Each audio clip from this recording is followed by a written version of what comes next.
Okay. If you were in class this week, you do not need to watch this video. We did this together in class, but if you were absent, or if you maybe didn't understand or it was a little confusing, then go ahead and watch this video and we'll go over 2.4 notes again. All right, so writing proofs, which is a big part of geometry that we don't actually have to do a lot of. We're very lucky, but we're going to do a little bit of it so we kind of understand what it means. First thing is proof. A proof is a logical argument that shows a statement is true. So it's like we go through and we detail why, all the way down to the end piece where we conclude that whatever we were trying to prove is true. The most probably common way to write a proof for geometry is a 2-column proof. And it has numbered statements, very organized. It goes through 1, 2, 3. Here's the reason 1, reason 2, all the way down. And then corresponding reasons why each statement is true as you work your way through. Okay, things we use for proof, like the reasons, would be the theorems we've been talking about, the postulates we've been talking about. You can also use properties, the transitive property or the zero property of addition, things like that. And then definitions.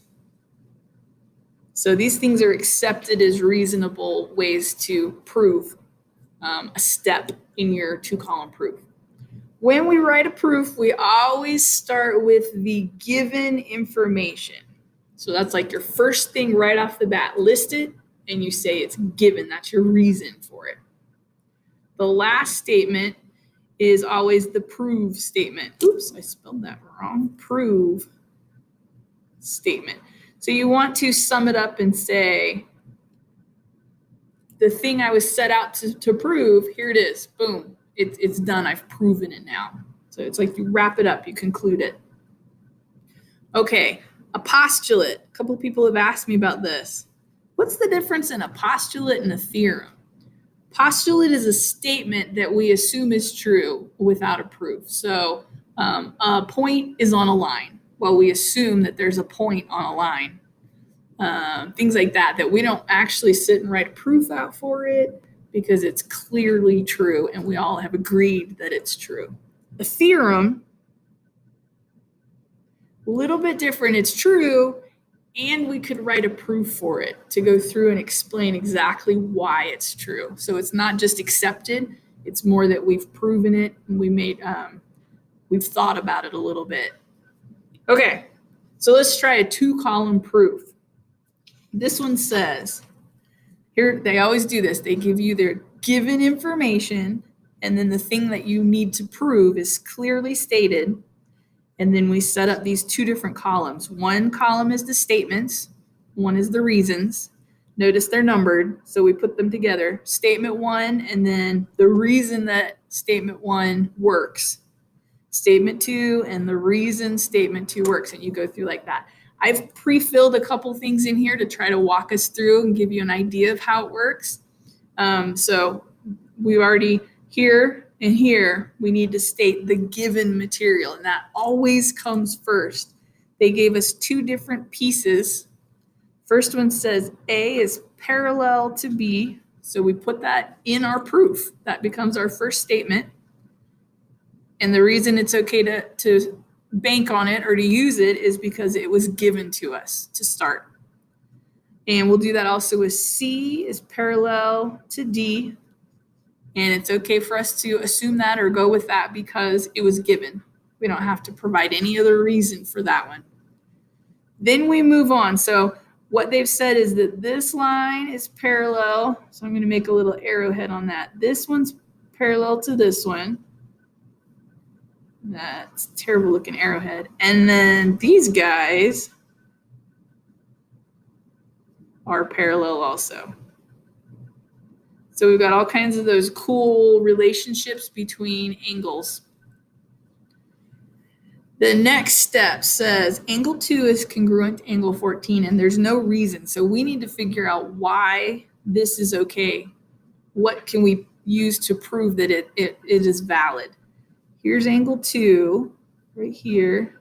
I'm going to use actually a color so I can keep track of this. Angle 2 and angle 14. So let's look at those two and figure out. Okay, so I noticed that they are both in the same spot in relation to their line. They're both below the line and to the left of a transversal. So I would say they're corresponding angles. And we know when two lines are parallel, corresponding angles are congruent. Corresponding angles are congruent. And I don't actually remember if that's a postulate or a theorem. I think that's a theorem.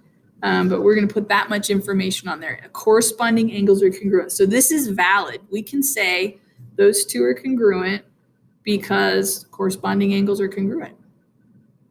Let's move to the next one. Angle 14 is congruent to angle 10. So let's find that one. Angle 14 and angle, here's 10. Okay, so let's think about what relationship works for that one. And again, I think it's corresponding. They're both below this line and to the right of this line. They're in the same spot when we look at these two lines as the parallel lines. And since everything's parallel, we can shift our thinking that way. So again, corresponding angles are congruent. And that's valid. So we said these are congruent, and we said these are congruent. Then this last step, this is where we say we've proven it. That means we have to take the thing that we said we would prove. Angle 2 is congruent to angle 10. You always put that in the last statement because that's it. You reached the goal. And our reason is because we went through this. We said 2 and 14 are congruent, 14 and 10 are congruent. Then 2 has to be congruent to 10 since they're both congruent to the same thing.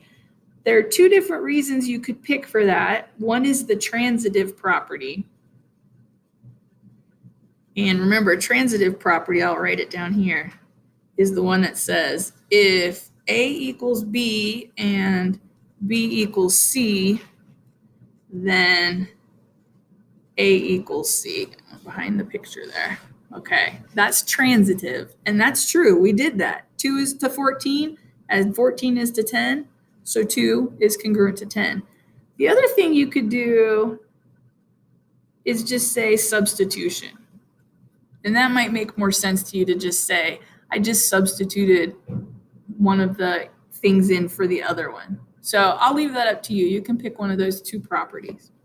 All right, let's turn it over. I'm going to do one more with you and then let you try one. Very similar, same picture, same given information. This time we're trying to prove angle 5 and angle 15 are congruent. So let's start by putting our given information. A is parallel to B and C is parallel to D. Those are both given. And you would just write given on there if it wasn't already printed there. All right, now let's check these out. Angle 5 is here, congruent to angle 11 over here. Oh boy. Okay, what do we notice about those? I'm noticing if I look at just this part and I'm ignoring that line, these are alternate opposite sides of that transversal and they're exterior to the two lines angles. Alternate exterior angles. And we know from our work with postulates and theorems that alternate exterior angles are congruent when the lines are parallel. So that's our reason to say 5 and 11 are congruent. Let's move to the next then. 11 and 15. Here's 15. So how do we know 11 and 15 are congruent? Well, they're both to the left of the line and below the transversal. This time I'm ignoring this one and just looking at these two lines. Lines are parallel, so those are corresponding. Corresponding angles are congruent because the lines are parallel.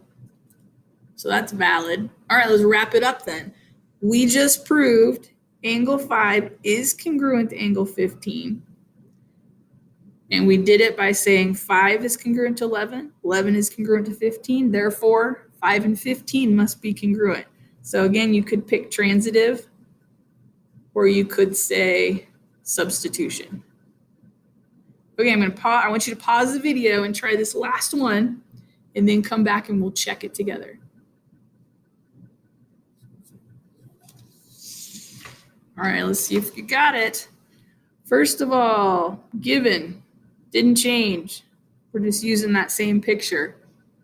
Then we said from 3 to 15, 3 to 15, those are corresponding.